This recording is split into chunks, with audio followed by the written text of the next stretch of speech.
नमस्कार विद्यार्थी मित्रांनो, HP अकॅडमी या YouTube चॅनलवर तुमचे मनापासून स्वागत आहे। विद्यार्थी मित्रांनो, दिनांक 12 जानेवारी 2025 प्रतीक्षेमध्ये असणारी म्हणजे मुंबई पोलीस यांची लेखी परीक्षा काल झालेली आहे।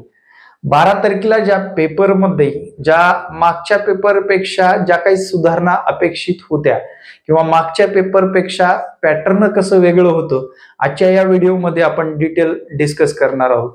आणि ज्या विद्यार्थ्यांना हा पेपर हवा आहे त्यांनी माझ्या टेलिग्राम चॅनलला भेट द्यायला विसरू नका। आपलं टेलिग्राम चॅनल आहे लोकराज्य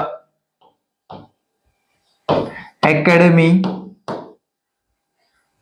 पुणे, लोकराज्य अकॅडमी पुणे @लोकराज्य अकॅडमी पुणे या टेलिग्राम चॅनलला भेट देऊन आपण हा पेपर मिळवू शकता। ठीक आहे, चला मित्रांनो, पेपरचं पॅटर्न जर विचारात घेतलं त्यांनी सर्व विषयाला विशिष्ट दर्जा दिलेला आहे। विशिष्ट संख्येमध्ये प्रश्न विचारलेले आहेत। गणिताचे असतील प्रश्न विचारलेत, बुद्धिमत्तेचे सुद्धा प्रश्न विचारलेले आहेत व्यवस्थितरित्या। जीएस जीकेचे सुद्धा प्रश्न व्यवस्थित म्हणजे जास्तीचं काही विचारलेलं नाही।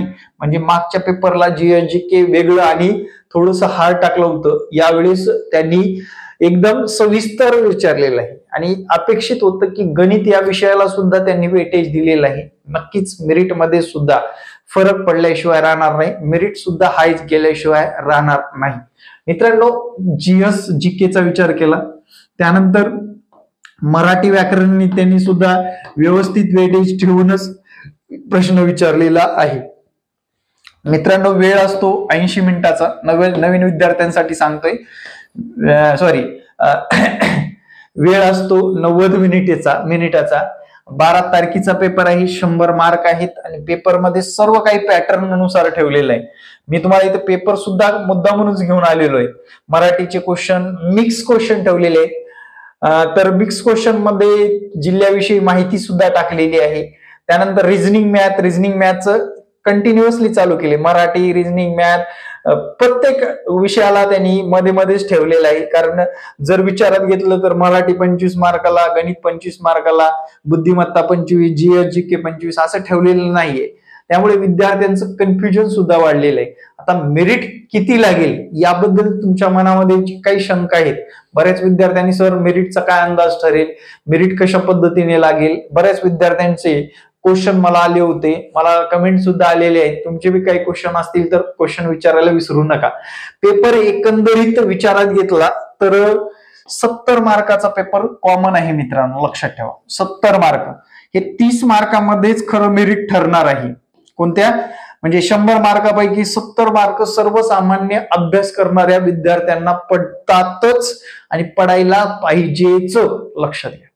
तर आता मेरिटचा जर अंदाज घेतला या पेपरच्या माध्यमातून, या परीक्षेचं मेरिट काय लागेल याबद्दल जर अंदाज घेतला तर ओपनचं मेरिट सांगतो मित्रांनो तुम्हाला मी। ओपन 2600 जागा होत्या, ओपनचं जर मेरिट बघितलं तर मित्रांनो अजिबातच मला सुद्धा वाटत नाही तुमचं मेरिट 130च्या खाली येणार नाही। ओपनचं मेरिट काय सांगतोय, ओपनचं मेरिट 130 मार्काच्या खाली येणं अशक्य आहे। म्हणजे तुम्हाला मार्क किती घ्यायची गरज आहे बघा, लक्षात घ्या। हे 40 मार्क जर आपल्याला ग्राउंडला असतील तर बघा, 40 मार्क जर ग्राउंडला असतील तर ओपनच्या विद्यार्थ्याला 90+ मार्क असतील तर सिलेक्शन असणार आहे। किती? 90+। मग या 40 ऐवजी काही लोकांना 45 सुद्धा असू शकतात, इथं तुम्ही 85 मार्कापर्यंत पण पोहोचू शकता। आता कास्ट जर वाईज बघितलं तर मित्रांनो, सर्वात कमी कास्टचा जर विचार केला पुरुषामध्ये एसटी कॅटेगरीचं मेरिट काय असेल याबद्दल जर तुमची हे जर असेल शंका असेल तर 40+ एसटी कॅटेगरीचा शेवटचा विद्यार्थी एवढ्यापर्यंत असला तरी त्याचं सिलेक्शन असेल, लक्षात घ्या। म्हणजेच किती? 115 पर्यंत सिलेक्शन असणार आहे। त्यानंतर विद्यार्थी मित्रांनो, ओपन कॅटेगरीचा मुलगा जर ओपन कॅटेगरीचा 130 पर्यंत गेला असेल तर ओपन कॅटेगरीची महिला जर विचारात घेतली, ओपन कॅटेगरीची महिला सुद्धा 120 मार्कापर्यंत तिला मार्क मिळवणं अपेक्षित आहे ओपन कॅटेगरी। आता कास्ट वाईज जर बघितलं, एससीचं मेरिट 118 पर्यंत महिला असेल तसंच एससी पुरुषचं मेरिट जर विचारात घेतलं 125च्या दरम्यान असणार आहे. लक्षात घ्या, एसटी कॅटेगरीपेक्षा 10 मार्कांनी जास्त असल्याशिवाय राहत नाही.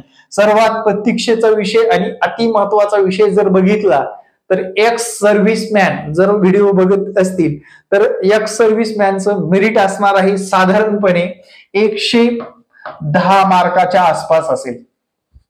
कारण एक्स सर्व्हिसमॅनला 50 पैकी 50 ग्राउंडला आणि जर विचारात घेतलं हे 60 किंवा 70 मार्क पकडून 60च मार्क पकडून चला, हे 60 मार्क तरी 110 मार्क इथे कुठेच गेलेले नाहीत. 110 मार्काला सिलेक्शन असेल जागा असल्यामुळे. होमगार्डचा विचार केला समांतर आरक्षण आहे त्यामुळे त्यांचं होमगार्डचा विचार केला तर 125 मार्काला असेल. स्पोर्टचा विचार केला तर 110 ते 115 मार्कापर्यंत त्यांचं मेरिट ठरेल. कास्ट वाईज ओबीसीचा विचार केला तर ओपन पेक्षा 127 मार्क 128 मार्काला मेरिट थांबणार आहे. ईडब्ल्यूएस सर्वात महत्वाचा आणि मध्ये सुद्धा माहिती म्हटलं तर 117 मार्कावर ईडब्ल्यूएस असेल मित्रांनो. ईडब्ल्यूएस 117 मार्कापर्यंत थांबणार आहे. पेपरचा अंदाज घेऊन पेपरचा अभ्यास करून मी तुम्हाला ही माहिती सांगतोय की या पद्धतीने मेरिट असणार आहे. त्यामुळे विद्यार्थी मित्रांनो मार्क कसे आलेत आपल्याला, मार्क कसे आलेत त्यानुसार आपल्याला मेरिटचा सुद्धा अंदाज आलेला असेल. ओपनचं तेवढं मेरिट हाय जाईल. एससी महिलांचं मेरिट जर विचारात घेतलं तर एससी पुरुषांचं मेरिट 125 जर असेल समजा तर एससी महिलांचं मेरिट साधारण 115 मार्काला असणार आहे मित्रांनो. लक्षात घ्या, किती 115 मार्काला एससी महिलांचं मेरिट थांबेल. म्हणजे अशा पद्धतीने मेरिटचा अंदाज असणार आहे. त्यामुळे तुम्हाला मार्क किती आहेत तुम्ही खरंच बसता का, थोडं वेट एंड वॉच. ज्या विद्यार्थ्यांना यापेक्षा थोडेसे कमी मार्क आलेत खचून जाऊ नका मित्रांनो. लगेच मार्चच्या एंडिंग पर्यंत आपल्याला दुसऱ्या भरती याची जाहिरात येणार आहे. त्यामुळे त्या भरतीसाठी तयारीत राहा. व्यवस्थितरित्या अजून सुद्धा वेळ गेलेली नाहीये. लगेच भरती का आहे याचं कारण सुद्धा सांगतो. प्रत्येक 1.5 वर्षाला भरती होत असते, बरोबर. आता जर बघितलं मागच्या भरतीचा आता मुंबईचा रिझल्ट लागलाय. याच्या पूर्वीचे सर्व विद्यार्थी हे कशाला गेलेले, ट्रेनिंगला गेलेले.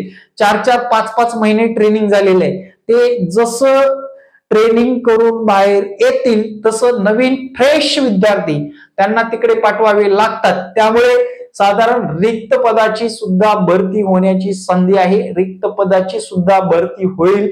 त्यामुळे मेरिटचा विचार करता जे विद्यार्थी मेरिट मध्ये बसत नाही त्या विद्यार्थ्यांनी खचून न जाता आगामी पोलीस भरतीसाठी तयारी करावी. न्यू फ्रेश विद्यार्थ्यांनी मार्च एंडिंगला आपली भरती होणार आहे यासाठी तयारीत राहा. मार्च एंडिंग पर्यंत आपली जाहिरात येणार आहे. त्यांनी बिंदू नामावली मागवलेली आहे, रिक्त पदाचा अहवाल मागवलेला आहे, म्हणून भरती लवकरात लवकर होणार आहे. नवीन भरतीच्या विद्यार्थ्यांनी सुद्धा तयारीत राहायचं आहे. अशा पद्धतीने मेरिटचा अंदाज आपण आपल्या सोयीनुसार आपल्या अंदाजानुसार मांडलेला आहे. पेपरच्या हार्डनेस नुसार मांडलेला आहे. आता विद्यार्थी मित्रांनो तुम्हाला किती मार्क आहेत मला कमेंट मध्ये सांगायला विसरू नका. थोडं संयमित राहा, कुठल्याही अतिरेक करू नका, फक्त संयम ठेवून राहा. आणि आगामी काळामध्ये जर कमी मार्क आलेले असतील तुम्हाला आणि मेरिट मध्ये बसला नाही तरी खचून न जाता पुढल्या भरतीची तयारी करा. कारण तुम्ही मेरिटच्या जवळ पोहोचलेला आहात. तुमचे प्रयत्न जबरदस्त आहेत. प्रयत्न कसे आहेत, जबरदस्त. आणि त्याला अजून जबरदस्त बनवण्यासाठी तुमच्याकडे वेळ सुद्धा असणार आहे. त्या वेळेनुसार तुम्ही तयारीत राहा. Thank you very much. जय हिंद मित्रांनो. भेटू नेक्स्ट व्हिडिओ मध्ये. जय हिंद, जय महाराष्ट्र. धन्यवाद.